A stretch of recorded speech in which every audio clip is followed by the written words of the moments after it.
네, 이창근 단장입니다.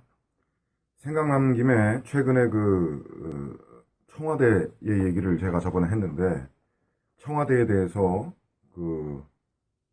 질문하신 분이 계시니까 제가 아는 대로만 솔직하게 말씀드리겠습니다. 땅굴에 관해서요.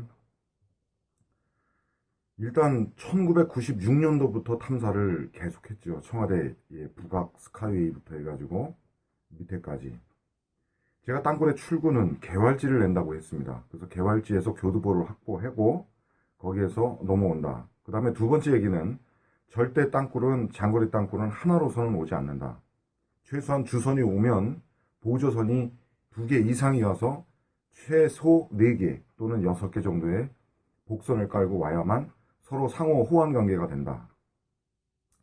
결론적으로 말씀드리면 나중에라도 누가 증명하겠지만 또 탐사하시는 분들이 탐사해서 의견을 묻겠지만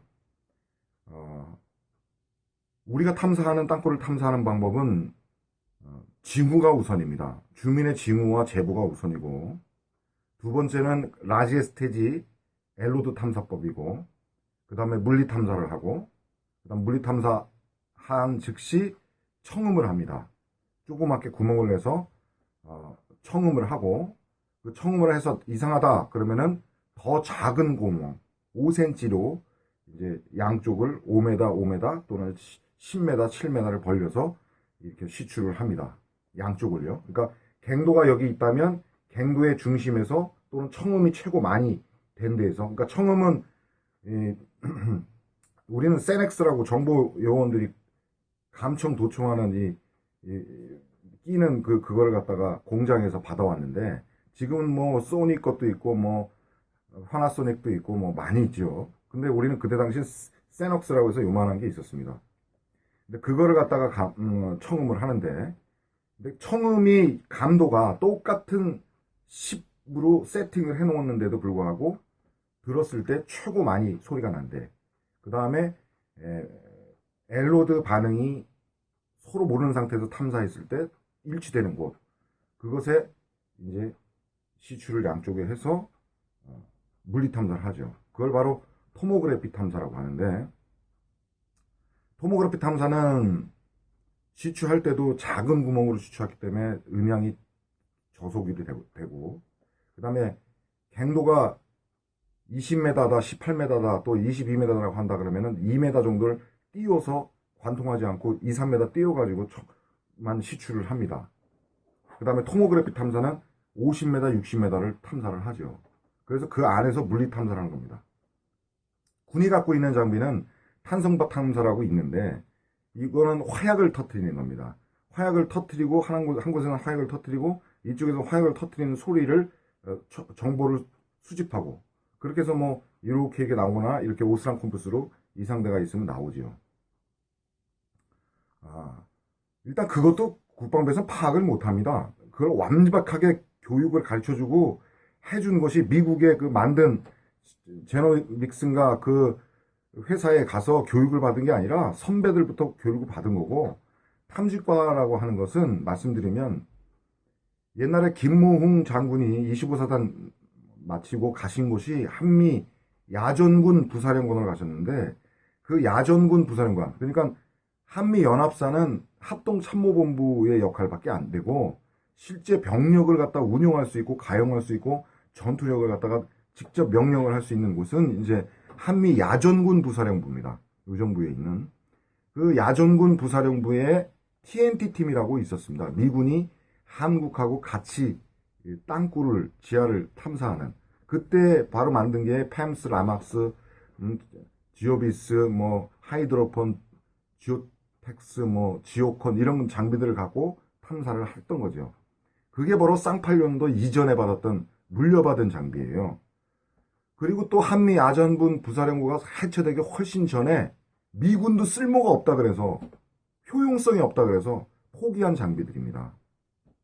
예컨대 무슨 하이드로폰 같은 경우는 청음기인데 거미가 지나가면 다리 소리까지도 하는 거예요. 이래갖고는 아무런 청음 분석이나 뭐 이런 게 안 되죠. 지금 레이저로도 쏴요. 레이저도 문제가 있습니다. 똑같은 성향성에 주위 환경에 데이터가 없다 그러면 그걸로 판독도 불가능합니다. 그러니까 딱 틀림없는 땅굴 징후다라고 결론을 낼 수 있는 것은 소리 갖고도 안 됩니다. 그래서 우리는 만든 장비가 최초로 만든 장비가 1989년도 8월 18일 날 김천환 씨라고 있습니다. 하성에. 그분은 엘로드도 잘하시지만 추도 잘해요. 또 일산에 사시는 우일공사 사장님, 그 시추하시는 사장님인데 이름을 밝히지 않겠습니다. 그분은 또 역시 추로 탐사를 하시고 아주 명확해요. 근데 일단은 군이 갖고 있는 장비는 그렇게 인수인계를 받아갖고 탐지과에서 운영을 했는데 그거 갖고는 땅굴을 찾을 수가 없죠. 최근에 탄석반 탐사는 아까 말씀드렸지만 조그만 폭탄을 터트려서 그 음향을 갖다 정보를 해서 진 공강 상태면 소리가 많이 들어갈 거고 그냥 일반 매질이면 똑같을 거고 위아래가 그래서 이상 징후를 찾아내는 건데 문제는 이게 있습니다. 지하에서 시추공에서 폭약을 터뜨릴 때 밑에서 안 듣느냐고요.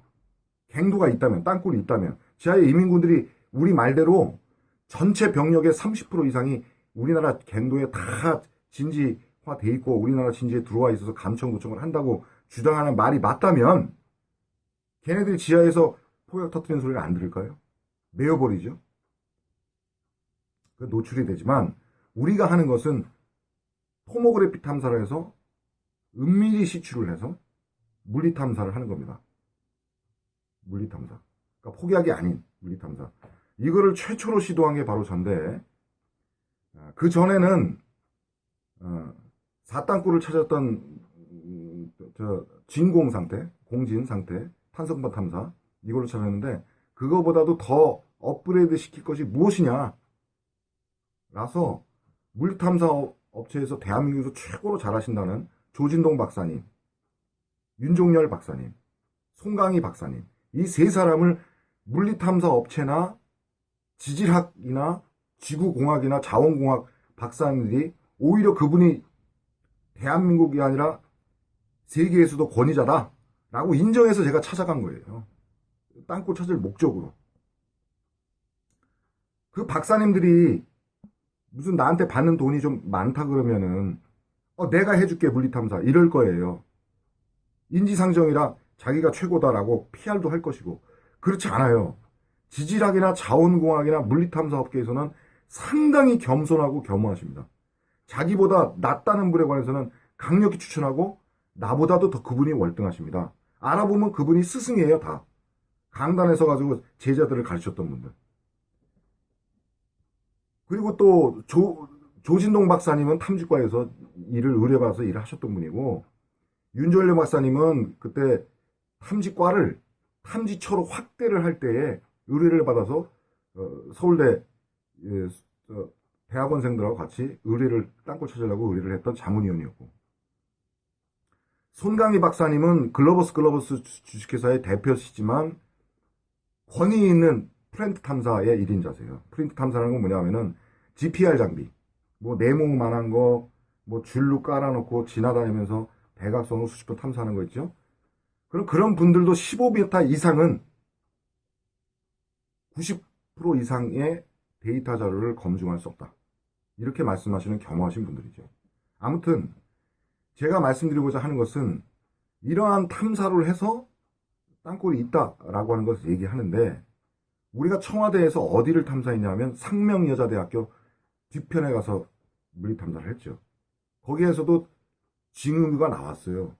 그 다음에 세검정에 광장주류 회사라는 데가 있습니다. 아직도 있는지 모르지만 광장주류 그에서 상명여자대학교하고 라인이 쫙 청와대로 연결되어 있습니다.